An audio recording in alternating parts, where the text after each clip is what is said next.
The killer who left one clue he couldn't hide. It started with a single drop. One drop of something no one noticed at first, until it told the story no one could deny.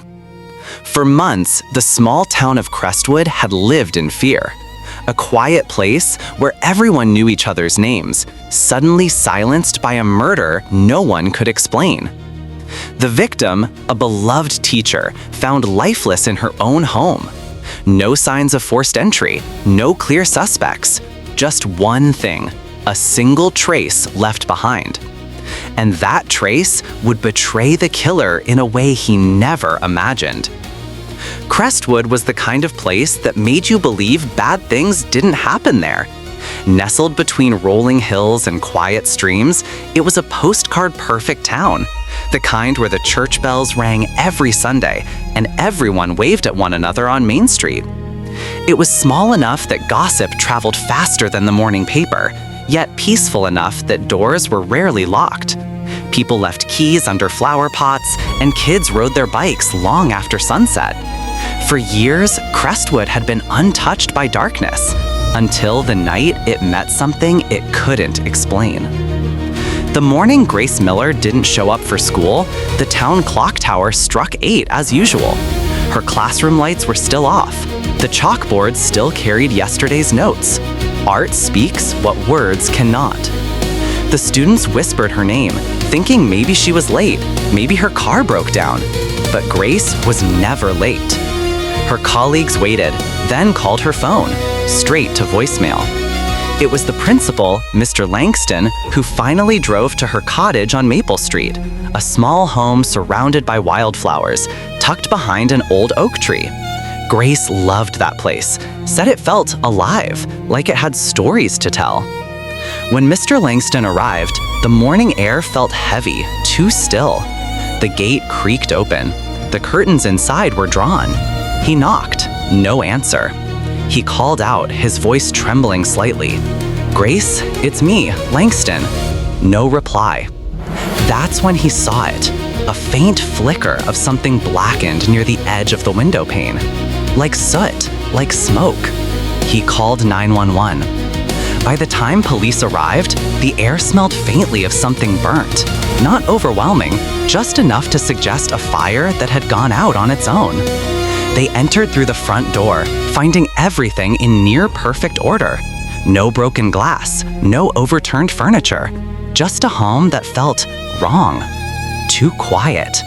And then they saw her. Grace Miller was lying beside the hearth, her hands folded gently across her chest. Her expression was calm, almost peaceful, as though she had fallen asleep and never woken. But the faint bruising around her neck told a different story. Someone had taken her last breath and then tried to disguise what they'd done. Detective Laura Hayes arrived within the hour. To many in Crestwood, she was a figure of authority. To others, a mystery herself. She had transferred from the city years earlier after losing a partner in a failed drug bust. Crestwood was supposed to be her quiet chapter, the kind of assignment where nothing ever happens. But that morning, standing in the middle of Grace Miller's living room, she knew peace was a luxury this town had just lost. Hayes moved slowly, carefully, her eyes scanning every inch of the room. The walls were covered in paintings, mostly landscapes and portraits, all soft in color and emotion. Grace's art. But something didn't fit. One painting, a half-finished canvas near the window, had been turned around, facing the wall. A faint smear of dark pigment streaked across its edge, like it had been moved in haste. The detective crouched near the fireplace. Someone had tried to light a fire, but it hadn't caught properly. The logs were damp, the ashes uneven. Beside it, a small metal gas canister, the kind used for gardening, sat half empty. "Someone tried to burn something," she murmured, but stopped halfway. It was deliberate, controlled. Whoever did this didn't panic. They planned. The coroner estimated the time of death around midnight. There were no signs of forced entry, no struggle marks in the house. That meant Grace likely knew her killer. She'd let them in. Outside, the neighbors gathered behind the yellow tape, whispering, some crying. Crestwood had never seen something like this. One of them, an elderly woman named Mrs. Perkins, approached Detective Hayes. She was too good, Detective, too kind. She didn't deserve this. Hayes nodded softly. Tell me, did you see anyone near her house last night? Mrs. Perkins hesitated. Well, there was a car, dark-colored, parked across the street for a while. I thought it was just someone visiting. It left around midnight, I think. Hayes jotted it down. A car at midnight. That was something. Grace Miller's life, as the detective soon discovered, was as gentle as her personality. 32 years old, taught art at Crestwood Middle School for nearly 8 years, loved gardening, volunteering, and rescuing stray cats. There was no record of enemies, no history of disputes. But there was one person who stood out in her past, Daniel Cross. Daniel was her ex-boyfriend, a local mechanic, 6 years older than her, quiet but known for a temper when provoked. They had dated for nearly 2 years, and according to friends, things had been serious, until they weren't. The breakup had been sudden, and though Grace never shared details, her students recalled a noticeable sadness afterward. Detective Hayes found his name scribbled inside an old sketchbook on Grace's desk. Daniel, 2019. The pages after that were empty. By noon, forensic units were combing through every inch of the property. They lifted fingerprints from the doorknobs, swabbed surfaces, collected ashes from the fireplace, even scraped residue from the gas can. But Hayes couldn't shake the feeling that something wasn't right. The scene was too clean, like someone had gone out of their way to make it appear undisturbed, except for one thing. Under the rug near the hearth, there was a faint scorch mark, not from the fire, but from heat. Something small had burned briefly, then been extinguished. What was here? Hayes whispered to herself. The team found no phone, no laptop, only a cracked picture frame beside the couch, a photo of Grace and Daniel at a summer fair, smiling, holding hands. The glass had splintered across Daniel's face. Later that afternoon, the detective drove to the school. Grace's coworkers met her with tears and disbelief. She was the heart of this place, said Mr. Langston, always the first to arrive, the last to leave. She'd talk about her students like they were her own, another teacher added. She even organized art therapy sessions for the troubled kids. Who could hurt her? That was the question no one could answer. But something about Grace's personality intrigued Detective Hayes. She was empathetic, trusting, maybe too trusting. If someone had shown up at her door late that night asking to talk, she would have let them in, especially someone she once cared about. That evening, Hayes sat in her office, staring at the evidence board. Grace's photo pinned at the center. Around it, a web of questions. No signs of robbery, no forced entry. Possible motive? Emotional, personal. And then, the fire. Why light it, if not to destroy evidence? As the hours dragged into night, the rain began to fall outside, soft at first, then heavier. Hayes glanced at the crime scene photos again, the untouched tea mug on the counter, the faint smear of ash near the rug, the turned painting, the broken frame. Every object seemed to whisper a fragment of truth, but none spoke loud enough, until she saw something in one of the photos, something so subtle it had gone unnoticed. In the close-up of the fireplace, under the layer of ash, there was a glint, a reflection. The next morning, she returned to the scene herself, crawled down near the hearth and brushed gently through the cooled ashes. Her glove touched something sharp, a small fragment of glass, no larger than a fingernail. She placed it in a bag, labeling it, recovered shard, near fireplace. No one knew it then, but that fragment would become the thread that unraveled everything. For now, though, the case was still a storm of questions. The autopsy confirmed strangulation. Time of death, between 11:15 p.m. and 12:30 a.m. The victim's phone logs showed one call, unanswered, from a private number at 11:02. Hayes ordered a trace. Meanwhile, word of Grace's death spread through Crestwood like wildfire. Candlelight vigils filled the schoolyard. Students left drawings and letters outside her home. Reporters from neighboring counties arrived, their headlines reading, Beloved teacher found dead in her home. Police investigating possible arson.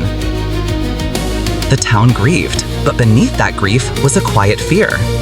Because if someone could kill Grace Miller, then no one in Crestwood was truly safe. Detective Hayes didn't sleep much those nights. She'd sit by her desk long after midnight, reviewing the evidence. Every clue seemed to point in circles, until the lab called. "Detective Hayes," said the technician on the other end. "We found something on that glass fragment you sent." Hayes sat upright. "What kind of something?" "It's not from a window or a bottle. It's curved, likely part of a watch face." Her heart sank. "A watch?" "Yeah, and there's residue. Metallic, maybe from a wristband. We'll run further tests." Hayes hung up slowly. A watch fragment. She didn't know it yet, but that tiny sliver of glass, overlooked, burned, forgotten, would become the key to the truth. And for the first time since the case began, Detective Laura Hayes allowed herself a single, cautious thought. Someone tried to burn their guilt, and failed. That was the moment the story of Crestwood changed forever. The town that believed it was untouchable had just met the truth, and the truth had teeth. It began like any other quiet morning in Crestwood. The kind of morning where the fog rolls low over the streets and the air smells faintly of pine and rain. But by noon, the silence of that small town would shatter. The first call came in at 10:47 a.m. A neighbor reporting that smoke was rising from a small cottage at the end of Maple Street. It wasn't much, just a faint curl from the chimney, but there was something off about it. Too dark, too heavy. The neighbor, Mrs. Klein, said she hadn't seen Grace all morning. She called it in anyway. By the time firefighters arrived, the smoke had already thinned. The fire hadn't spread far, confined mostly to the hearth in the living room. It looked accidental. Maybe a log had rolled from the fireplace. Maybe a candle had tipped. But when one of the firefighters noticed something behind the couch, everything changed. Grace Miller's body lay just beyond the reach of the fire's heat, her hands carefully folded, her hair singed at the edges. The flames had been intentional, but unfinished. Someone had wanted destruction and failed to complete it. Detective Laura Hayes arrived less than 30 minutes later. The first thing she noticed wasn't the body, it was the air.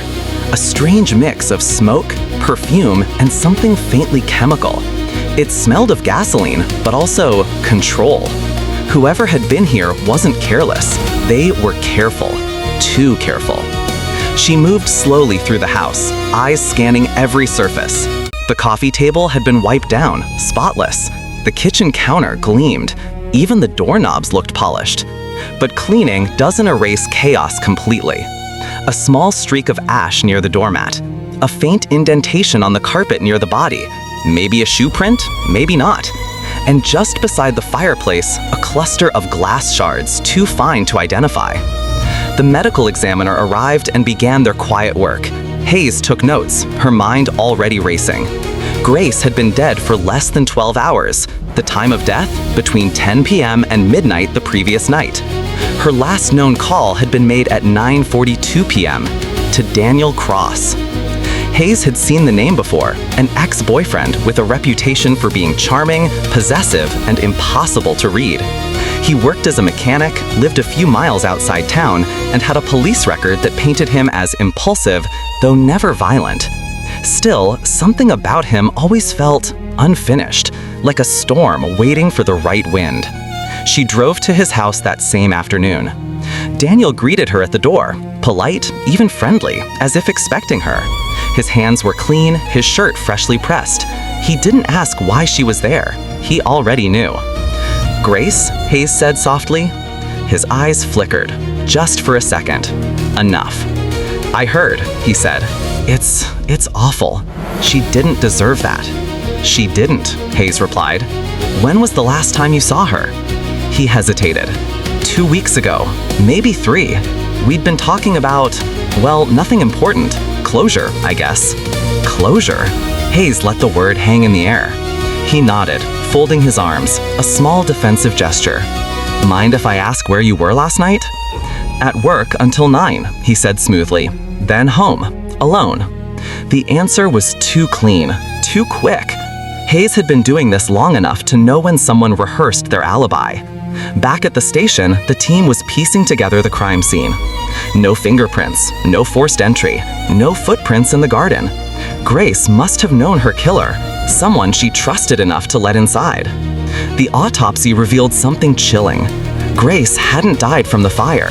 She'd been struck at the base of the skull with a blunt object. One clean blow. Quick, silent.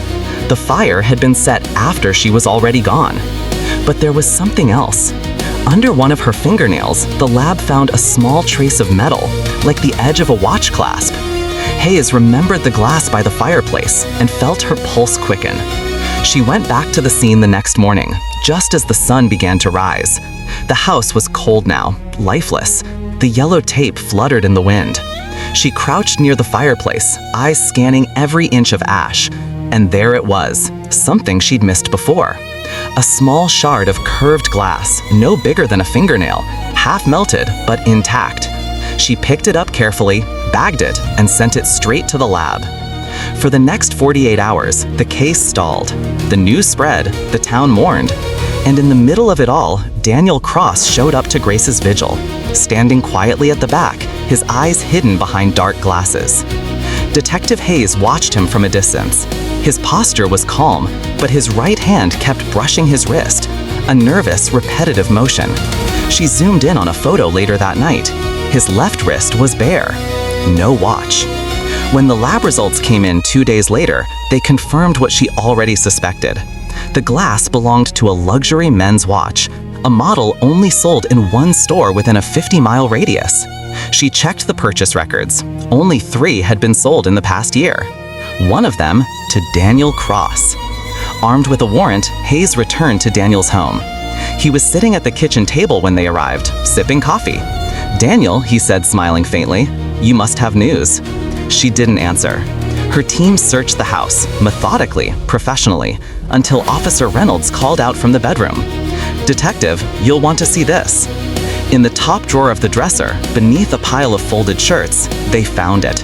A broken watch clasp. The face was cracked, its frame scorched on one side, as if exposed to heat. And just beneath the glass, barely visible, was a dark smear. Daniel froze. For the first time, the calm slipped. "I told you," he said quickly. "It broke weeks ago. I dropped it at work." Hayes looked at him, silent. She'd seen hundreds of liars before. Men who could spin words faster than truth could catch them. But guilt has a rhythm, and Daniel's voice was offbeat. The watch was sent to forensics. They pried it open carefully, revealing the faint smear inside. At first glance, it looked like dirt, maybe oil, but under the microscope, it was unmistakable. Dried blood. When the DNA results came back, it was conclusive. Grace Miller's blood was inside the watch. The watch had shattered during the struggle. The face broke, cutting Grace just enough for a single drop to seep inside before Daniel fled. He'd tried to burn the house to hide what he'd done, never realizing that the watch, the gift Grace herself had given him 2 years earlier, carried her final mark. When confronted with the evidence, Daniel tried to hold his composure, but his hands shook. "You think that proves anything?" he said. "You think that one tiny drop makes me a killer?" Hayes leaned forward. "No," she said quietly. "It doesn't make you a killer, but it proves you were there. And you've been lying since the moment I knocked on your door." There was silence, then a long, broken exhale.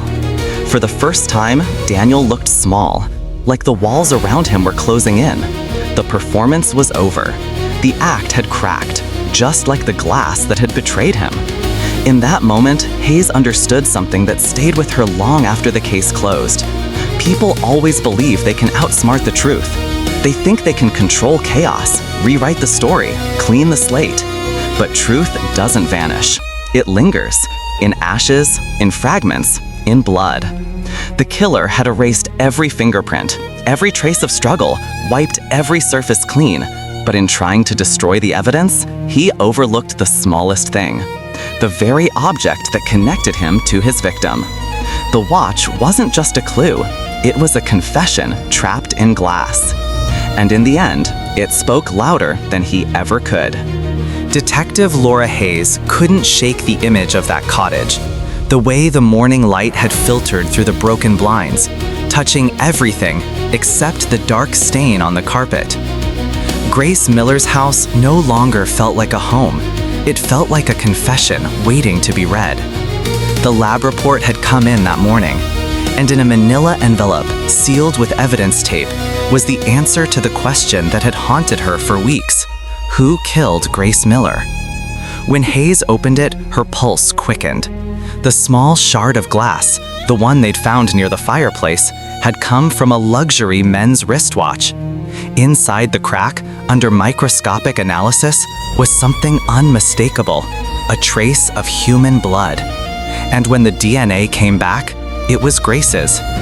Hayes exhaled slowly, the sound of justice taking its first breath. But she knew it wasn't enough, not yet. A fragment of glass could be explained away. She needed more. She needed the truth, not just the evidence.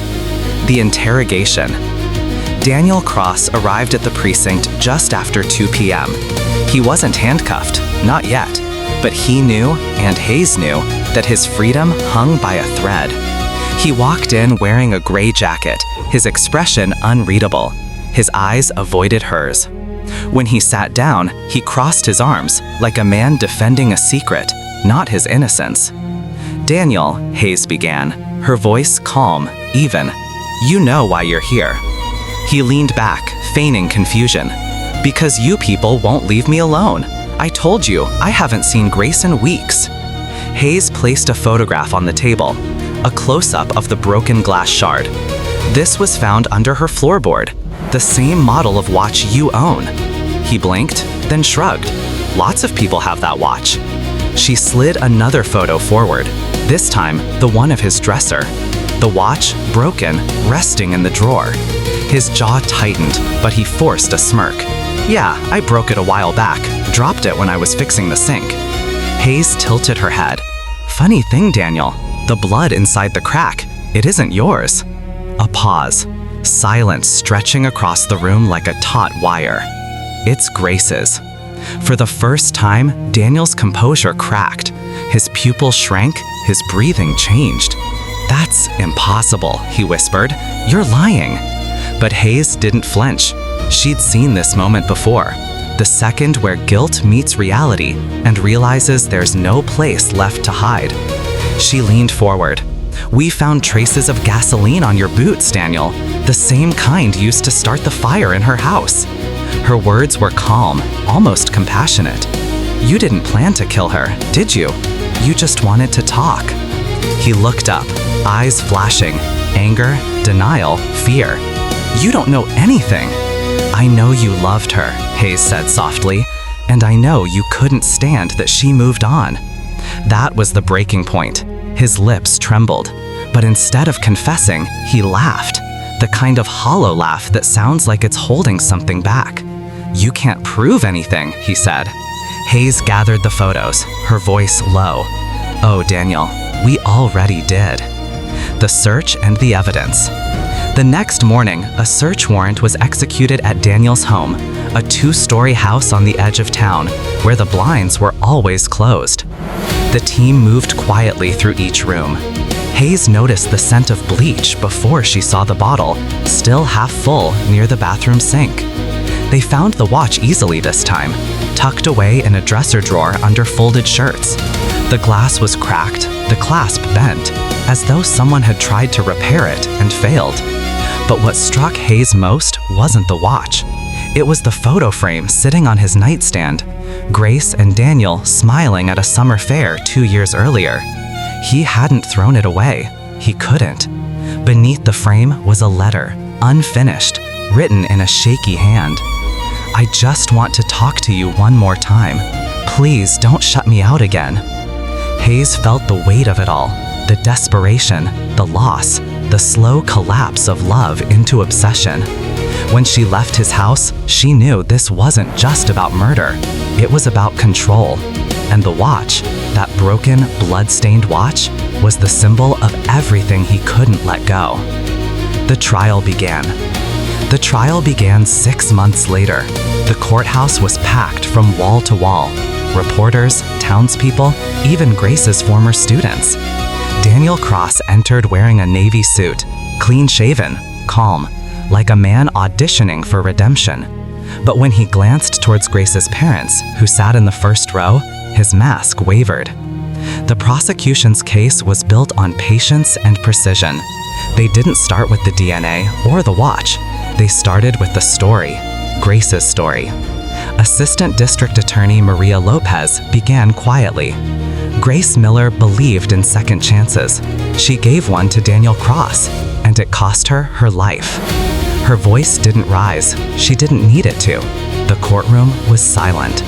She described the night of the murder, how Grace had likely let Daniel inside, how a conversation had turned into an argument, and how that argument had spiraled into something irreversible.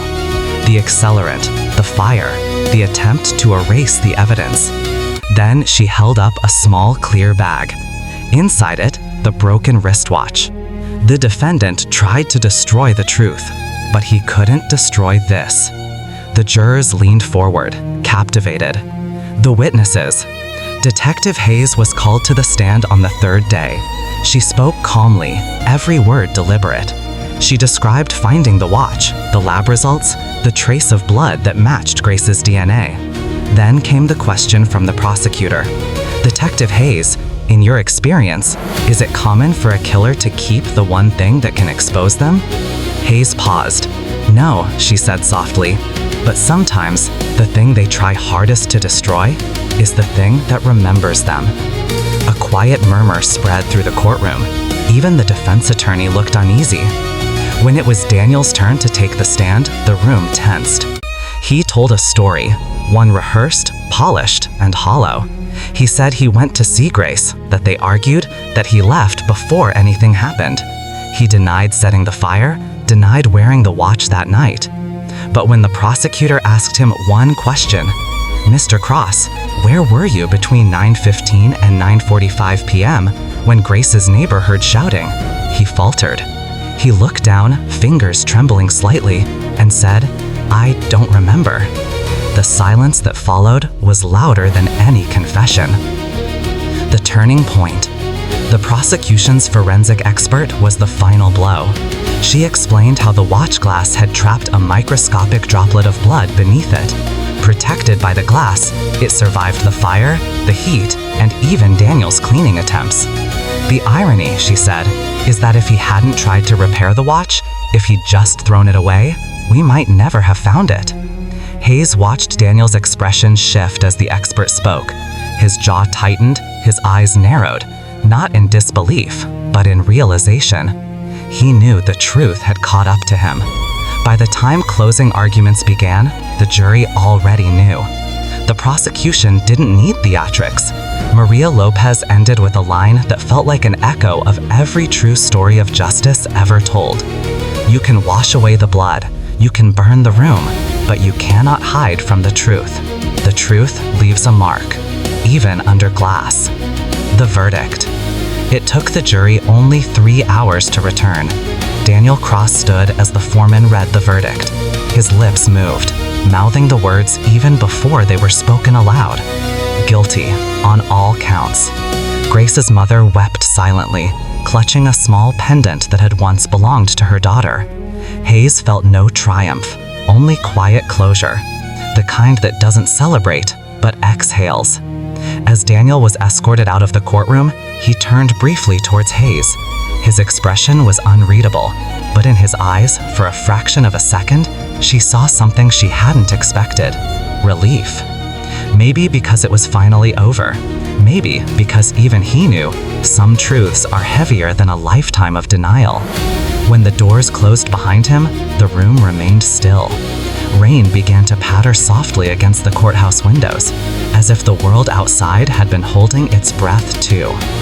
Detective Hayes gathered her coat and stepped into the hallway, feeling the weight of months lift piece by piece. She thought of Grace, her laughter, her art, the life she should have lived. And she thought of the clue that solved it all, One fragment of glass, one drop of blood, one moment of human error. In the end, justice hadn't come from power or revenge. It had come from truth. Fragile, unbreakable truth, trapped beneath a surface the killer thought he could hide. And that, Hayes thought, is the one thing every murderer forgets.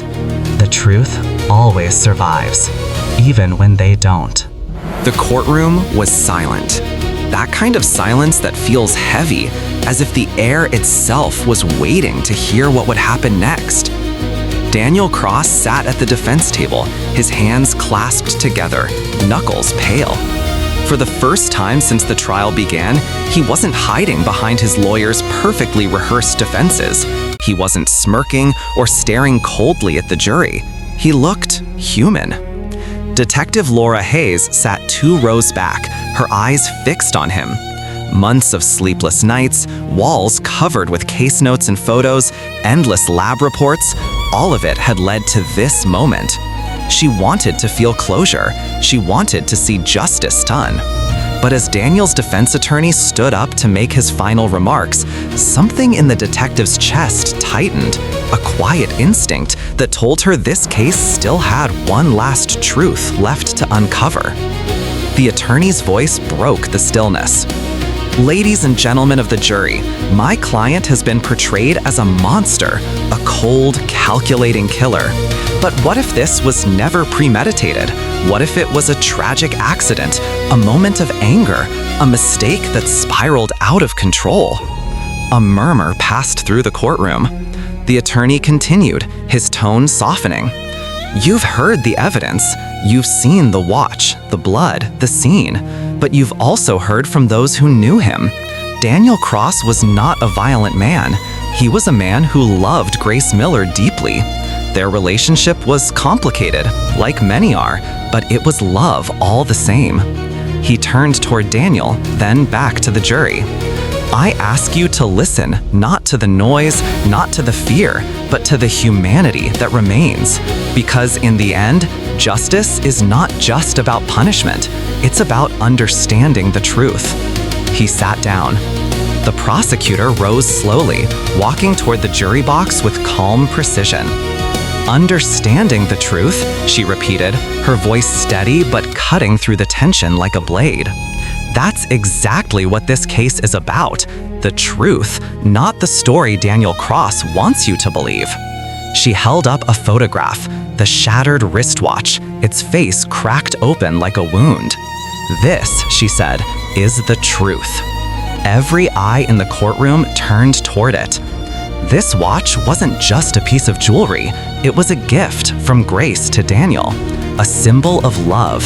He wore it the night he killed her, and when he tried to stage the scene, to burn the evidence, to erase what he'd done, he forgot that truth leaves traces, even when you try to bury it. She stepped closer to the jury. Under that broken glass, preserved by chance, was a drop of Grace Miller's blood, her DNA. It survived everything he tried to destroy. It told us what really happened. The room was so quiet, you could hear the clock ticking on the back wall. Daniel Cross thought fire could cleanse his sins, but fire can't burn away guilt. It only illuminates it. The prosecutor returned to her seat. Judge Weller, a man known for his composure, looked toward Daniel. Mr. Cross, he said, his voice low, deliberate. Before sentencing, do you wish to address the court? The room held its breath. Daniel didn't answer right away. He stared at the floor for a long time, his jaw trembling slightly. Then, slowly, he stood. His lawyer placed a hand on his arm, as if to stop him, but Daniel brushed it away. When he finally spoke, his voice was soft, fragile. I didn't mean to, he said. No one moved. Even the reporters who had been scribbling notes non-stop froze mid-sentence. Daniel swallowed hard, his eyes glistening under the harsh courtroom lights. I didn't mean to hurt her. I wanted her to listen. He turned toward the gallery where Grace's parents sat. Her mother held a handkerchief in both hands, fingers trembling. Her father stared forward, unmoving. Daniel's breathing grew uneven. That night, I went to her house because I wanted to fix things. She had stopped answering my calls. I couldn't handle it. I just wanted to talk, that's all. He paused, his voice cracking. When she opened the door, she looked surprised, not scared. She even smiled, the way she always did when she wanted to keep things calm. We sat down. I told her I missed her. She said it was over, that she needed to move on. A tear slipped down his cheek, and something in me snapped. I said things I didn't mean. She stood up to leave, and I grabbed her arm. I didn't want her to walk away. Not again. He covered his face with his hands. His words came out in fragments. She tried to pull away. I pushed her. She fell. I heard her head hit the fireplace. Then everything went quiet. A gasp echoed from the gallery. Grace's mother began to weep. I panicked, Daniel said, his voice trembling. I tried to wake her, but she wasn't breathing. I didn't know what to do. I thought if I called the police, they'd never believe it was an accident. So I tried to make it look like something else, like a fire. He took a shaky breath, his eyes red and raw. I thought if the house burned, everything would burn with it. The guilt, the proof, the mistake. But the fire went out too soon. I didn't even realize my watch had fallen. Grace gave it to me last Christmas. I never took it off. His gaze drifted toward the evidence table, where the broken watch lay sealed in a clear plastic bag. That watch, it's what saved her truth. The courtroom stayed silent for nearly 30 seconds. No one dared speak. The judge's expression softened slightly, not with sympathy, but with the weight of understanding. Detective Hayes looked down at her notebook, her throat tightening. After all the theories, all the analysis, it came down to something heartbreakingly simple: love, obsession, and one irreversible mistake. The prosecutor stood once more. "Mr. Cross," she said quietly, "you say you didn't mean to, but you had a choice. You could have called for help. You could have told the truth. Instead, you chose to hide it." Daniel nodded slowly. "I know," he whispered, "and I'll carry that for the rest of my life." The judge leaned forward. "The court acknowledges your statement, but intent does not erase consequence." He turned to the jury, whose verdict had already been sealed the day before. "In light of the evidence and the confession you have now made, this court sentences you to life imprisonment without the possibility of parole." Daniel lowered his head, tears finally breaking free. His lawyer whispered something, maybe a prayer, maybe a final reassurance, but Daniel didn't respond. He just stared at the floor, as if the weight of what he'd done had finally reached him. Grace's father stood, slowly, deliberately. For the first time in the entire trial, he spoke. "I hope you remember her every day," he said, "because we do." Daniel didn't look up. Two officers approached and took him by the arms. As they led him away, he glanced back toward Detective Hayes. Their eyes met for just a second, and in that moment, she saw something she hadn't seen before.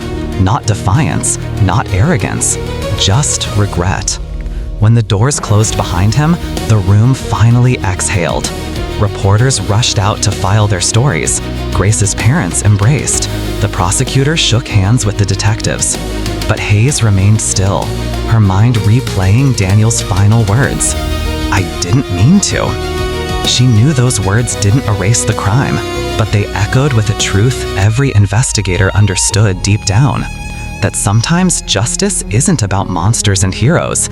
It's about ordinary people making terrible choices they can never undo. Outside, rain began to fall, slow, deliberate drops against the courthouse steps. Hayes stepped into it, letting the sound drown out everything else. She thought about the watch, about how a single drop of blood trapped beneath glass had spoken louder than any confession.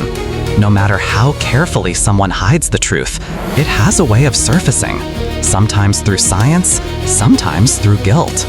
Daniel Cross had tried to burn away his mistake, but in the end, the very thing that connected him to Grace, the watch she gave him, became the one clue he could never hide.